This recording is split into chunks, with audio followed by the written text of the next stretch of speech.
The work we embark on together in becoming the medicine is primarily based on three things. One, it's a process of bringing forth what you already know, even though you don't know that you know it yet, then trusting it.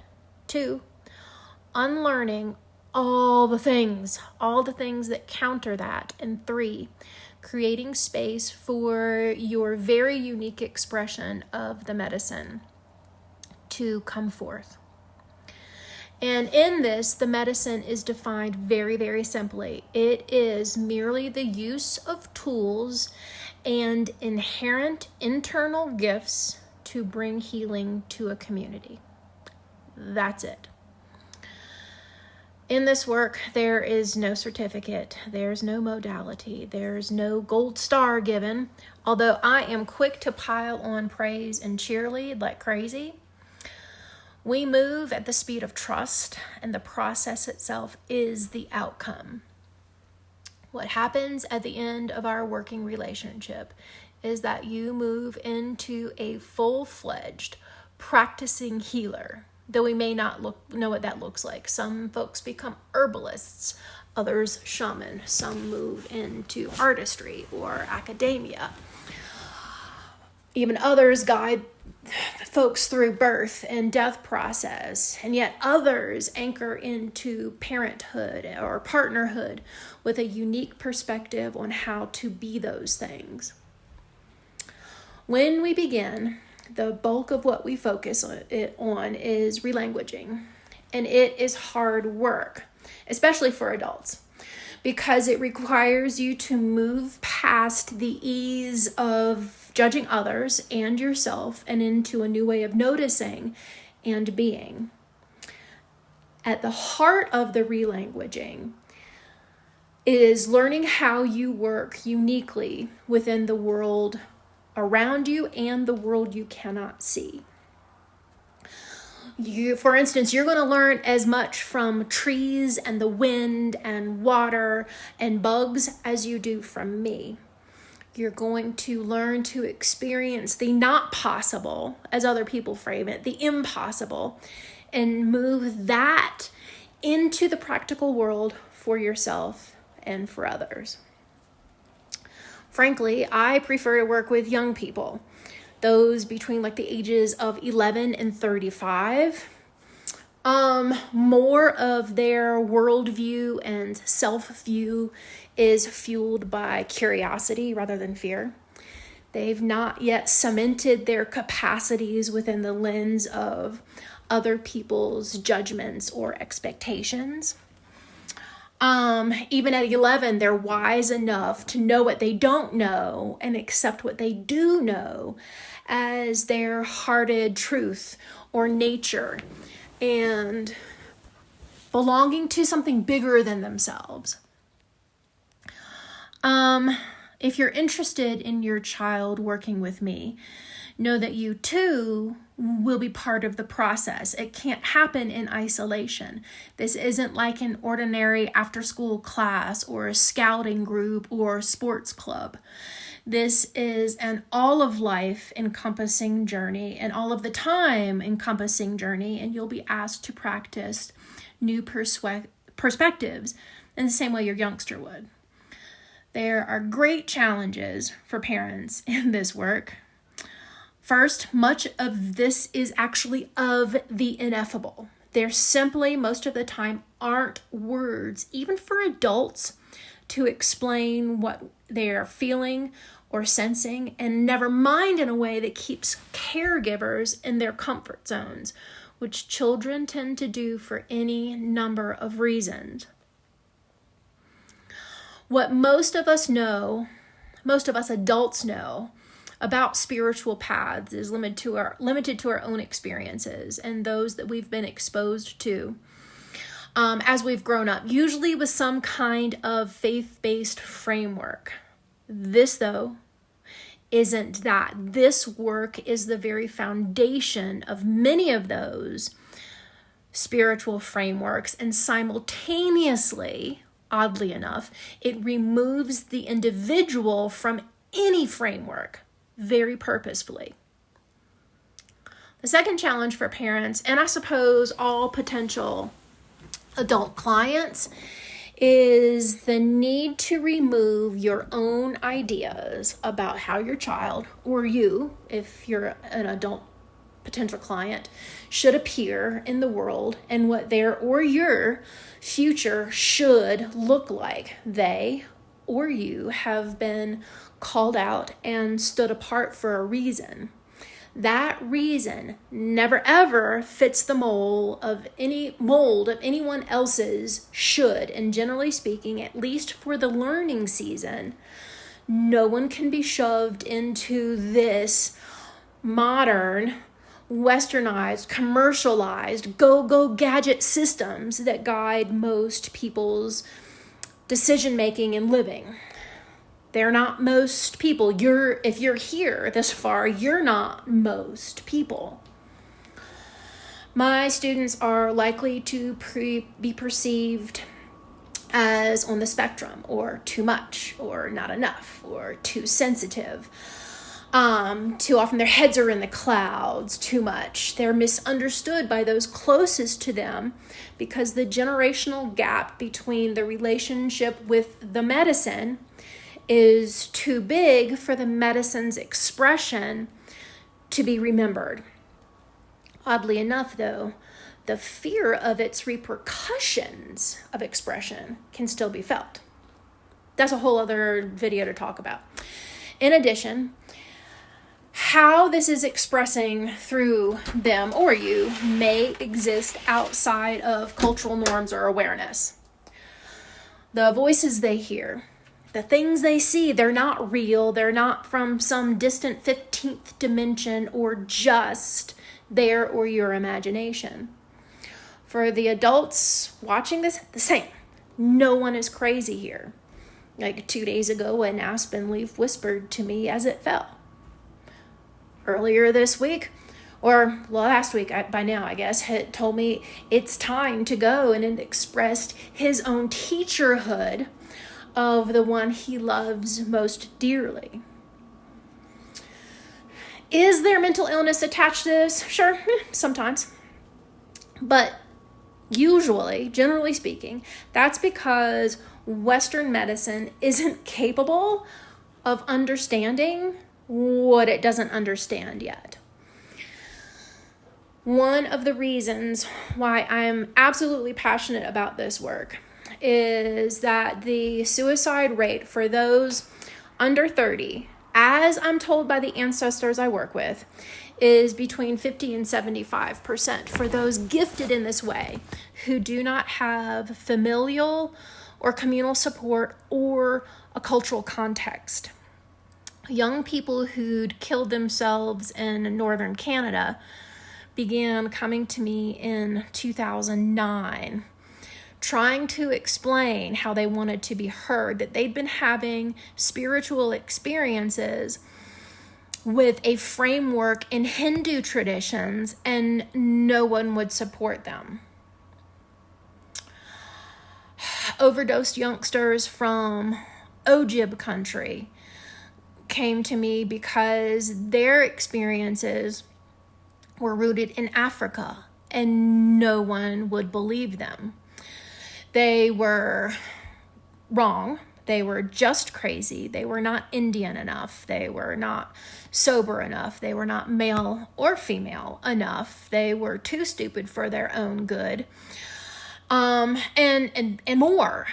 White kids from both urban and rural areas were over-medicated or under-medicated, shunned by peers and parents for all of those reasons, combined with judgments around religion and appropriation and other rules of the game that said they couldn't be the way they were. You don't fit in because you're not meant to. You or they are a continuation of creation that the world has missed for centuries. There are spiritual teachers that claim these energies and or voices have been dormant for centuries.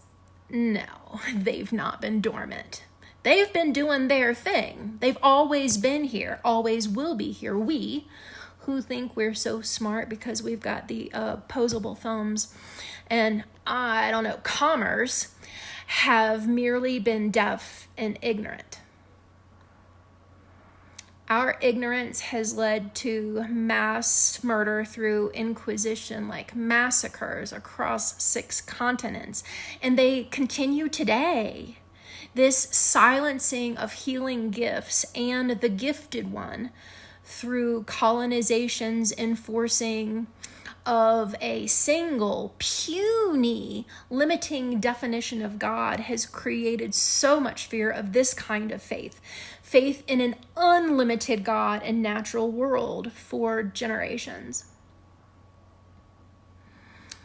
If you're here, you'll be aware that we're all part of a resurgence in traditional healing that is pushing through the fog of religion and education and definitions of civilized and real. And back in the day, many hundreds of years ago, when folks like us or your children were born, someone in the community would have known immediately. They would have known probably before the youngster was born, and they would have begun teaching us when the time was right. And that timing and the teaching was community-based and community-supported. We don't have that these days. We do, though, have this nifty-difty technology that allows us to connect across oceans and cultures, and we can use it in a very similar way as the old ones did. The work we do together doesn't happen within the 50-minute therapist office appointment time frame. This is not a banking hours. We're on the phone or in person, if you live here in the San Juan Mountains, sometimes for hours upon hours. We work on the fly as the universe unfolds because we're part of that unfolding. And once you engage with it, you see things differently. And sometimes you just need a physical or metaphoric hand to hold while you're working through it. Sometimes there's snot. Sometimes there's hilarity as the impossible becomes part of the lived world. I'll be straight, this work is expensive because it requires continual, intense, uninterrupted focus on my part. For students, it's like being in a private school or at college. There is rigor that folks don't take seriously unless they pay for it. My training in the medicine comes from several different avenues. One, my past career as an intensive in-home mental health therapist, and healing work that I have done that's brought miracles to many. In addition, I've been trained in the medicine ways of 4 indigenous cultures in North America. That, along with my being the memory keeper, the caretaker for songs and signs and relationships with the visible and invisible world. In the old ways, those tools of long ago healing and wonder and awe and God are my foundation and will help you build yours. My work has crossed racial, cultural, and country boundaries since it began in 2008. And that infuriates some people who don't understand that ancestors and other beings are not bound to any of our ideas of borders or belonging to.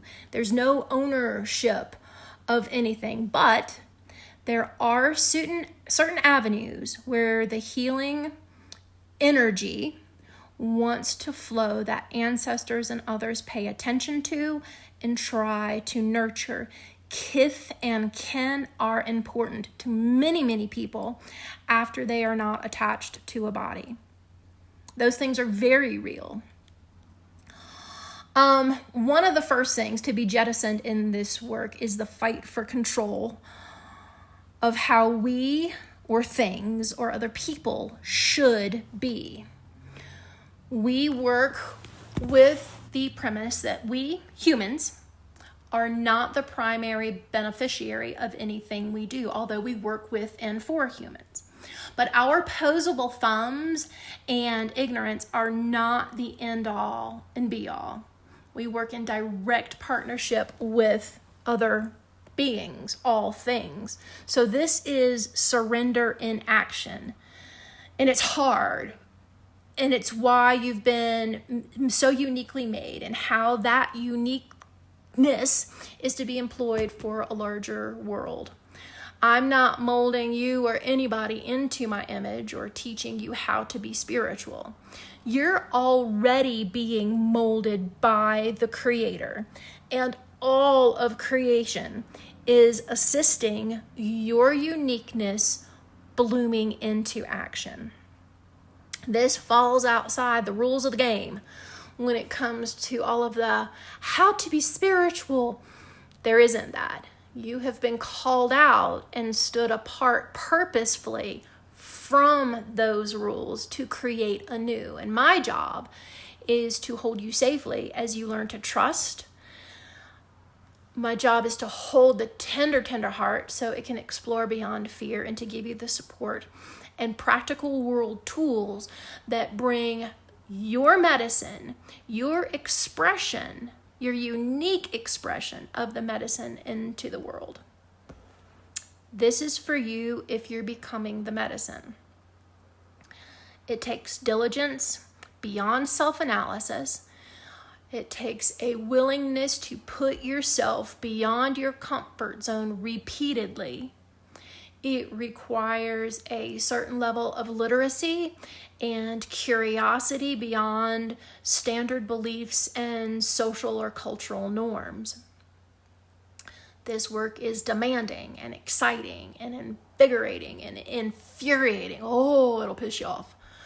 It requires courage and steadfastness. It requires knowing that faith and love cannot exist in the same space as fear, and that your aim is the no fear space all the time. You're surfing the waves of the universe where few can or care to stand. Your foundation is beyond the imaginings of the larger population. That's how it's supposed to be. Most of us just aren't aware of that.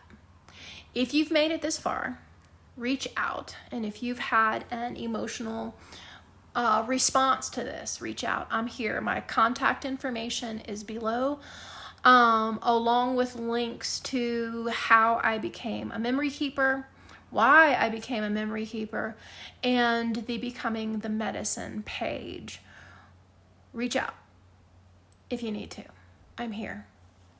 Thank you for trusting me and those who weave us together. Much, much, much, much love to you and yours.